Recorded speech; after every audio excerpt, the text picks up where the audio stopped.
Hello students, ANM-GNM এর আরও একটা প্রিভিয়াস ইয়ার কোশ্চেনের সলিউশন করার জন্য চলে এসেছি। 5টা কোশ্চেন থাকে রিজনিং এর, চলো 2.5 মিনিটে করে নেওয়া যাক। প্রথমে কি বলেছে, এই সিরিজের মধ্যে কোনটা থাকে না, মানে কোনটা আলাদা। পঞ্চভুজ, পঞ্চভুজ, পঞ্চভুজ, ষড়ভুজ। তো এটা আলাদা, দেখো এটা কিন্তু ষড়ভুজ, 6টা বাহু, বাকিগুলোর 5টা বাহু, পঞ্চভুজ।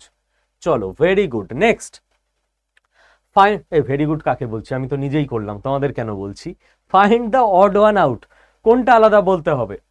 বোট মানে নৌকা, বাস, ট্যাক্সি, রিক্সা। দেখো বাস, ট্যাক্সি, রিক্সা রাস্তায় চলে, নৌকা জলে চলে, তো অপশান এ আলাদা।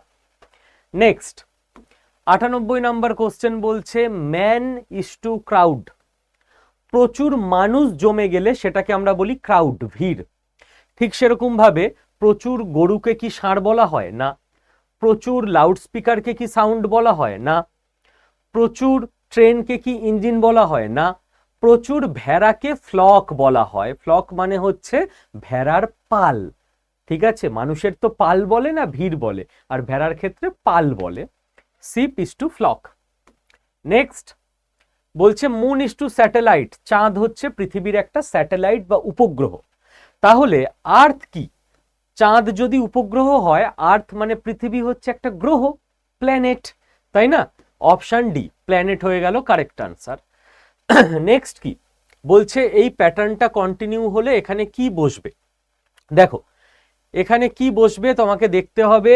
এই বৃত্তটা এখানে ছিল, নিচে নেমেছে, ডান দিকে গেছে, ওপরে গেছে, আবার এখানে চলে আসবে। তার মানে বৃত্তটা আবার চলে আসবে ওপরে বাঁ দিকে, রাইট। বৃত্ত থাকবে ওপরে বাঁ দিকে, একটাই অপশানে আছে, অপশান ডি কারেক্ট আনসার। কেন বলো তো? কারণ বৃত্তটা প্রথমে দেখো এই জায়গায় ছিল, তারপর এই জায়গায়, তারপর এই জায়গায়, তারপর এই জায়গায়, চারটেই কমপ্লিট। এবার আবার এই জায়গায় চলে যাবে। ওকে, তো এএনএম-জিএনএম রিজনিং আরও একটা প্রিভিয়াস ইয়ার কোশ্চেন আমাদের কমপ্লিট। যদি মনে হয় যে এই সিরিজটা কাজে আসছে তাহলে অতি অবশ্য কমেন্টে জানাবে।